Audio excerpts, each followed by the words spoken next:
Quick look at the standings before we start. Nick Greenhalgh leading the general classification from John Sammet, and we've got 14 seconds to the start.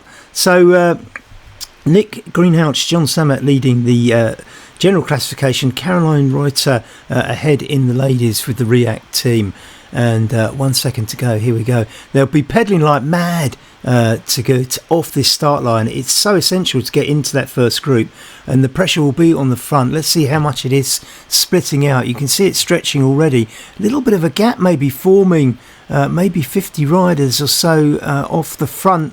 And this is where it is decisive. Are the gaps going to be where we're looking now, or is it going to be a bit further back, even further forward? Looking at that, that's the main peloton, that's the front, that's where you want to be at this stage of the race. Everybody fighting to get on.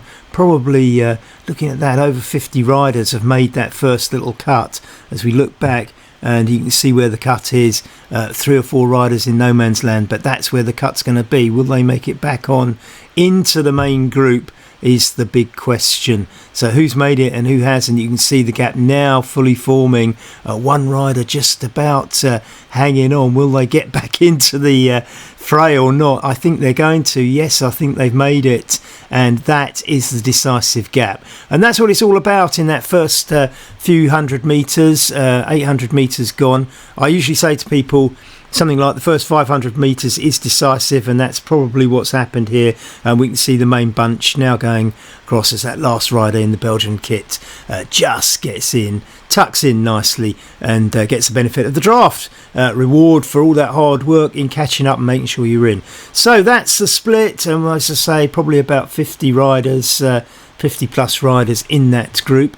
We have about 85 starters, so 35 didn't make it. That's fine. They'll all form little subgroups. They'll have their own private races, and lots of fun will be had by all. And in fact, we do expect this 50 group to fragment a little bit, more like about 30 or maybe even less by the time we finish, because we think the pressure will come on this course in the latter stage of each lap. Now there's 4 laps, and the profile of each lap is along the bottom of your screen in the green, and you can see towards the end there's those 3 little sort of brown sections in amongst the green. They denote the hills, so it's a long steady climb up to the finish line on each lap, and that's where we think the attacks will happen, and it will fragment. John Sammet just fighting to stay on the back there, second in the overall classification at the moment.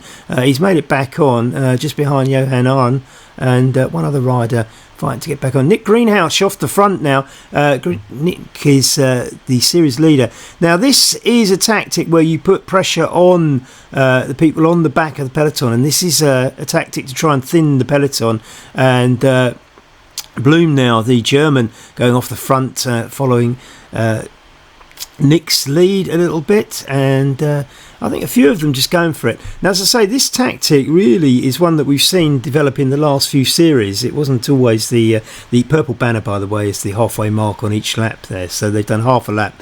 Now, as I say, this tactic has evolved over the last couple of series or so, where the previously everybody was sitting in the bunch making the most of the draft, and then the sprint finish would decide the race. And some of the sprinters were doing really well. I mean, Ned Bowen would win a lot of races like that. But now there's strong pressure on the front. This new tactics come out from the guys who probably don't regard themselves as the best sprinters, as Wouter Klaes, who's twice winner of this series, and Matt Looker from No Pins 3R. So there's Moon Riders and a No Pins rider going off the front, another Moon Riders rider just following up. And you can see how that's stretched the peloton. These little attacks off the front do stretch it, and if somebody's on the back and can't quite stay on, once you're off the back, it's very difficult to get on.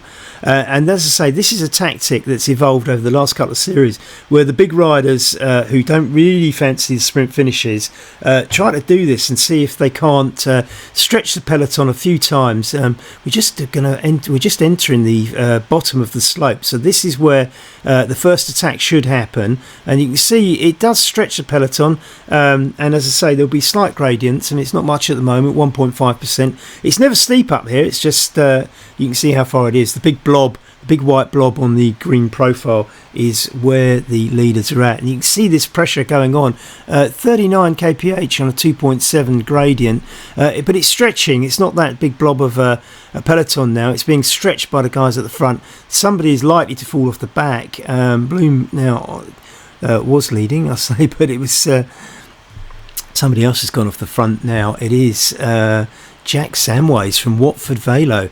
Jack likes to do this. He illuminates quite a few races, and as I say, this pressure up this hill, Jack will know this hill actually. It's not far from Watford, where his cycling club are based, one of the local clubs. He's pulled out quite a gap there, probably about 30 metres, as he's about halfway up the hill here at Northwood.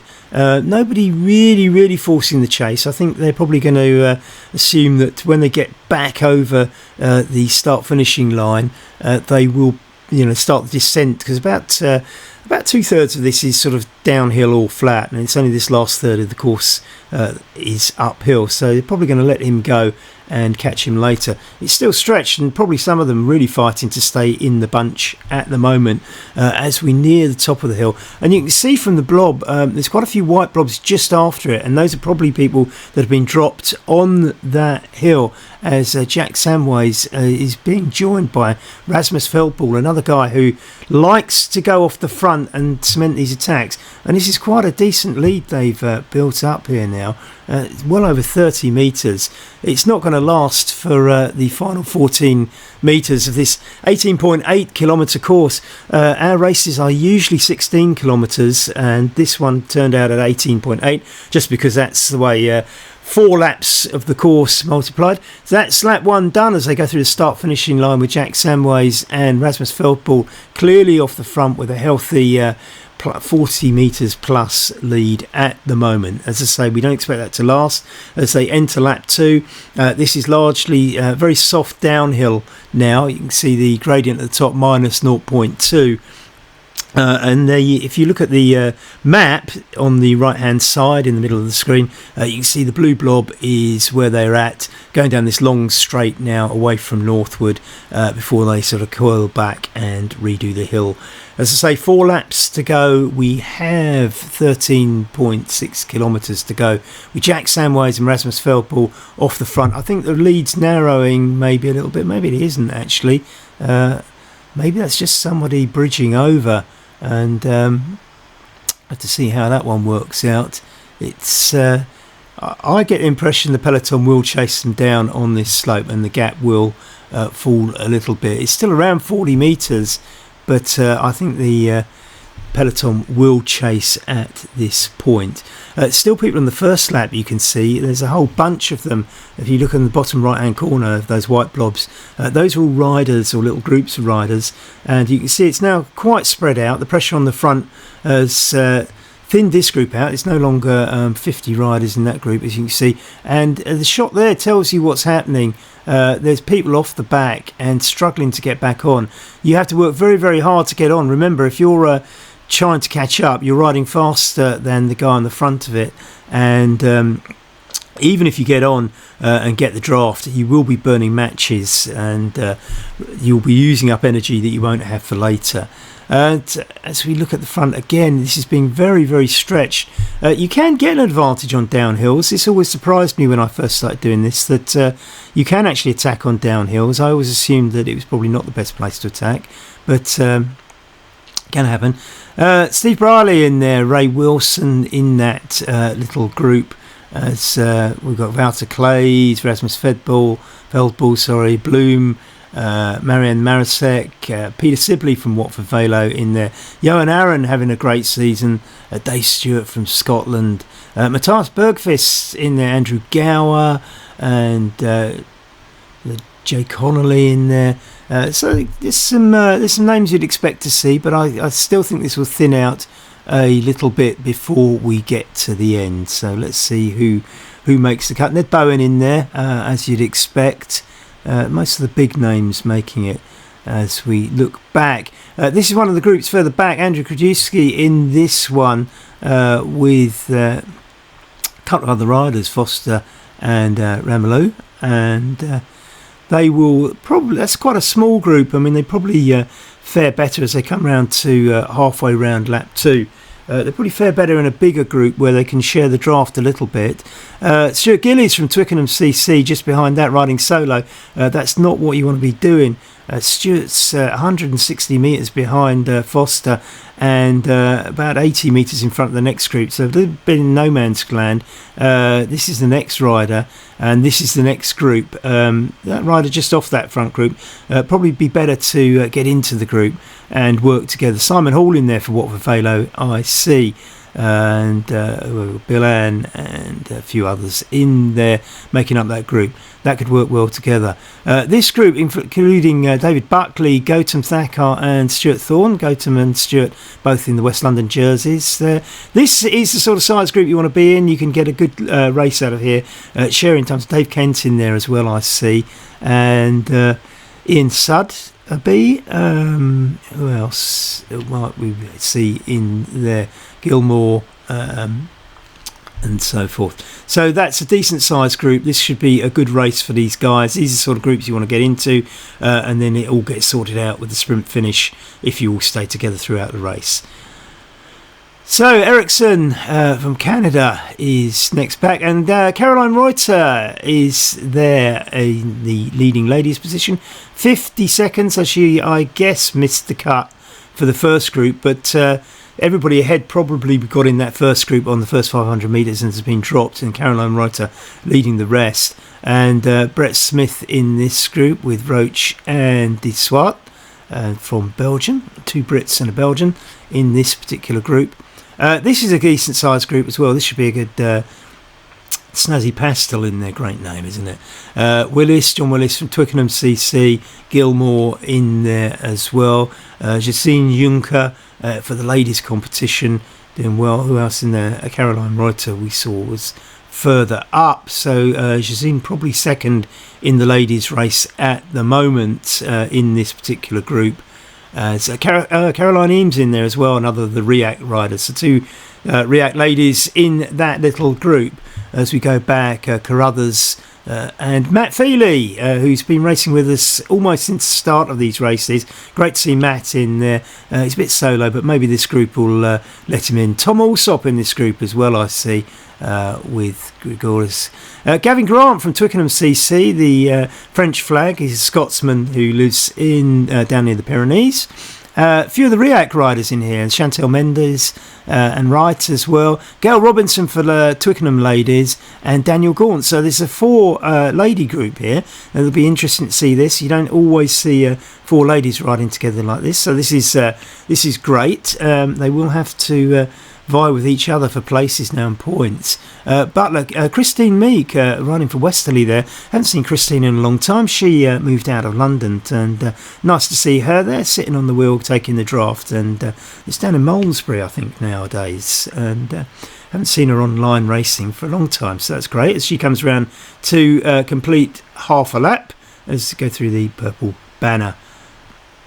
Jessica Wright in there in the West London colours is in 77th place, and there's a group just behind her which includes Kitty Cole from Watford Velo, Lisa Snell and others, Mustafa, and I think we're getting towards the back now, so that's gone on. Sorry, the French rider is 81st, and that's probably as far back as we're going. I see Laura Whittingham seems to have had a mechanical. She's not moving out the back, so Laura Whittingham, one of the casualties. We're down. We haven't got the full 85 riders online anymore, so you will see it sort of probably end up around 80 riders, I would guess. There's usually a couple with mechanicals and things like that. We're looking at the front of the race again. John Samet and Nick Greenhalgh safely in that thinned out bunch. Dave Stewart, Johan Aaron, James Melville from Glasgow as well. Will Brown, I see in there. Peter Sibley from Watford Velo. Ray Wilson, Matt Looker from No Pins. Tim Cummins in there too.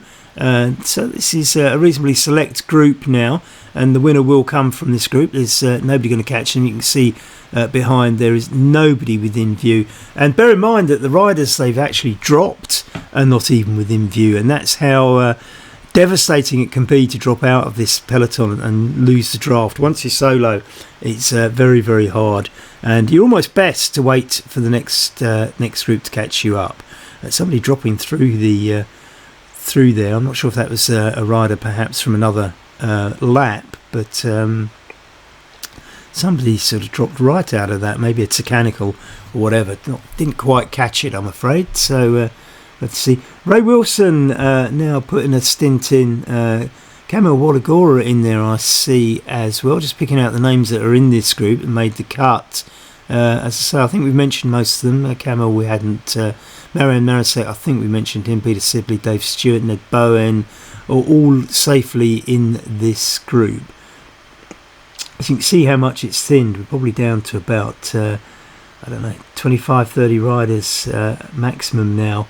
Probably not 30, I would guess. But so another attack off the front. Ray, and you can see the effect of this. Every time somebody does this, you get that little line of those who follow, and those at the back have got to react. John Sammet, there's a little gap between Dave Stewart and John Sammet there. That needs to be closed. Paul Hinson we haven't mentioned in this group. Peter Sibley from Watford Velo in the cut there. Will they bridge that gap? Jack Samways in there. John Sammet now up near the front as they go through another half lap. And 11 kilometres done, so 1.5 laps to go in this race. John Sammet now right up the front. So no problems there in closing that gap that we spoke of earlier. Broom we hadn't mentioned in there, the German, putting in a good show during this race too. Noonan, another rider we haven't yet mentioned in that mix. So nice to have them all here today. It's Ray Wilson off the front again, just in front of Dave Stewart and Kamil Walagora. In fact, he's pulled out slight gap, but no, it's not significant. Well, it is significant actually. It's about 40 metres actually. So I think the Ray Wilson's pulled out 40 metres with 6 kilometres to go. That's quite a big gap. I think they're going to need to chase this one down, and they can't let that go. Rasmus Feldball chasing it now. So Feldball now he's got a significant gap behind Ray Wilson. Well, in front of the others, he's closing in on Ray Wilson. 6 kilometres to go, and look at that. Rasmus has made up all that ground, and they have got a 50-metre gap on all the others. Now, I think this is too early. I would not expect this to work, but let's look at what we've got going on here. They're about to hit the climb on the third lap. So what's going to happen? Are people going to actually say, well, we'll do the climb and then catch them on the last lap? Or are people going to be forced to work on this climb? And a gap like this on the climb is an interesting tactic. 50 metres is quite significant as they go past some back markers on a previous lap, as they are now into 5.6 to go. It's this is an interesting tactic. I'm struggling to work out whether this can work or it can't. 50 metres, I get the impression the peloton are trying to catch them and holding it, but of course the difficulty is they are on the slope. It's only 1.5% gradient at the moment. That gap holding at around 50 metres. So no, they're not closing the gap on the hill. And of course Wilson and Feldball will get over the hill first and have that advantage of the downhill, and eke out a few more metres on that. Now you might say, well, okay, they get the advantage of downhill first, but they also hit the uphill first on the final lap.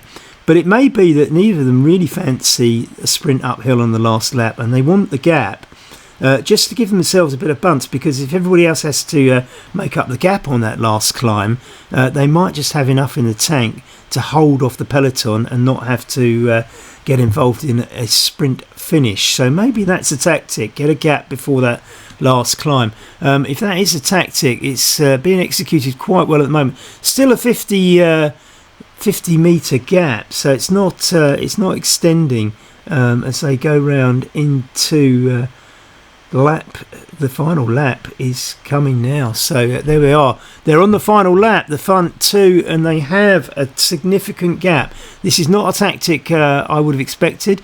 I see the gap's down to 30 metres now. So the peloton really saying that's enough of that. We're going to hunt you down. 30 metres is probably not enough to hold for the whole of the last lap. In fact, it's down to about 25 metres now. Wouter Clay's within sight of Rasmus Feldball. So it looks like it's coming to an end at the moment with Wouter Clay's and others now chasing Kopsa, who we haven't mentioned, Slovenian, Alistair McAlpine in there, which we haven't mentioned yet, all hunting this down. So the gap is looking like it's going to close and come together for, I'm going to say, a bunch finish in lap 4, but of course it is uphill, so it could fragment a little bit. We saw with the NATO mission a couple of races ago that their last climb absolutely decimated everything. But that gap's up to 50 metres again now. Feldball and Wilson have put a little bit of a spurt on. Wouter Clay's just being relieved at the front of the chase now. That lead is up to about 60 metres plus now. They're extending the lead on the last lap. This is not what I would have expected. 3.7 kilometres to go. That's still a long way to hold that, but that gap is large and it's just getting bigger and bigger. It's almost 90 metres now. And Dave Stewart leading, Jay Connolly is at the front of the chase now. But the lead about 80 metres now. That is huge.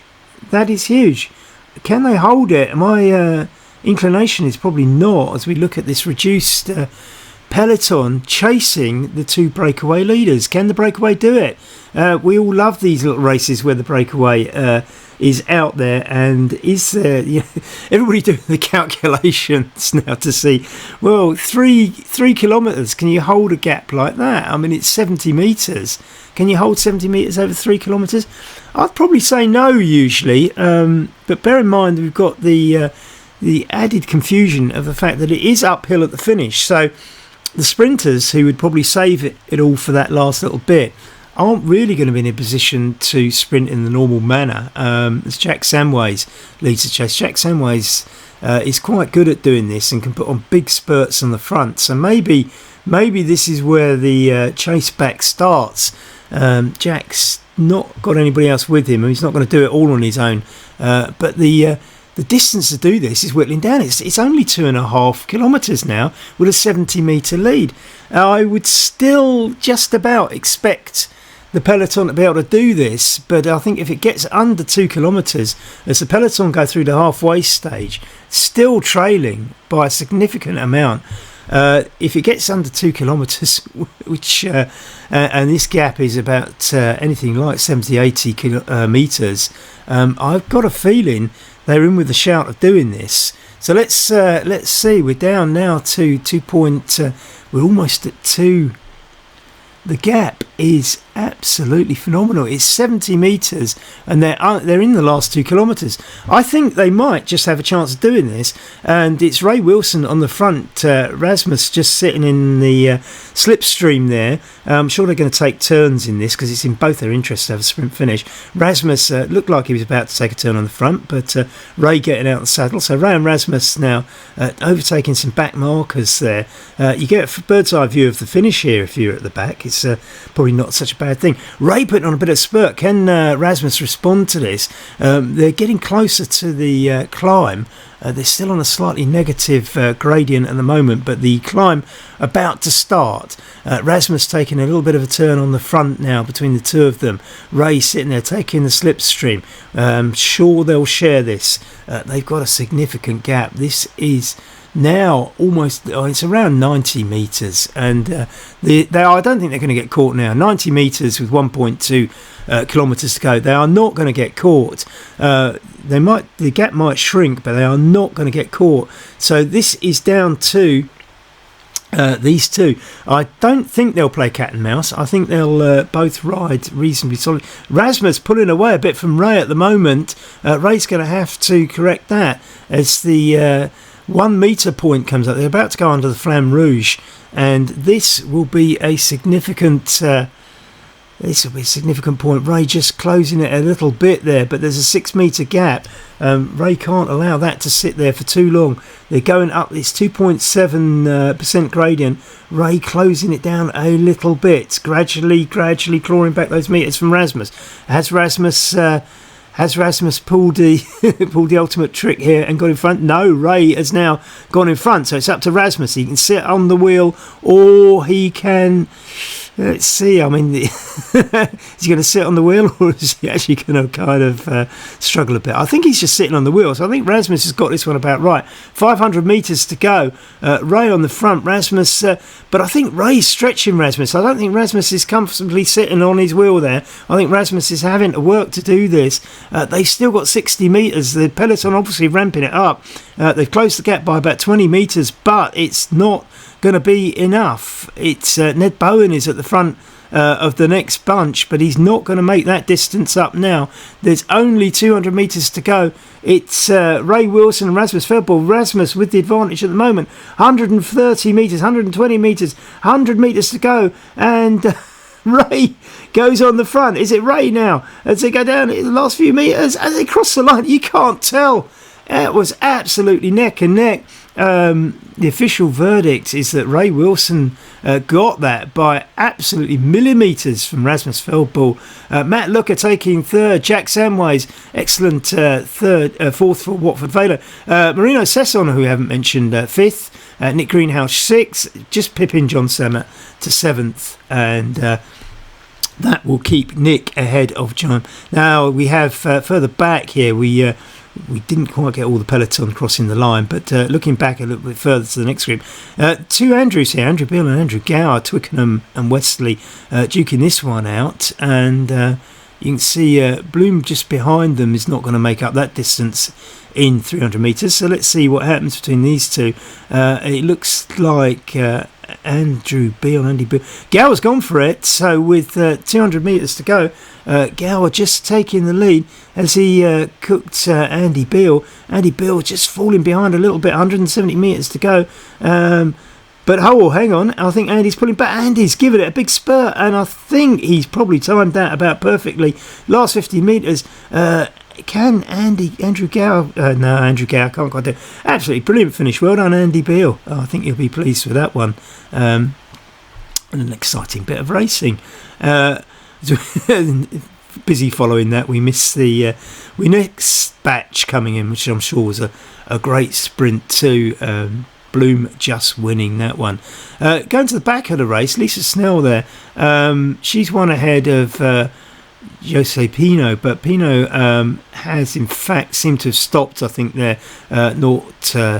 what it's coming out, so that's down to 79 riders left on there. Chantel Mendes and Danielle Gaunt, two of the ladies now tussling this out. We remember they were in that group of four before. Chantel just putting on a spurt.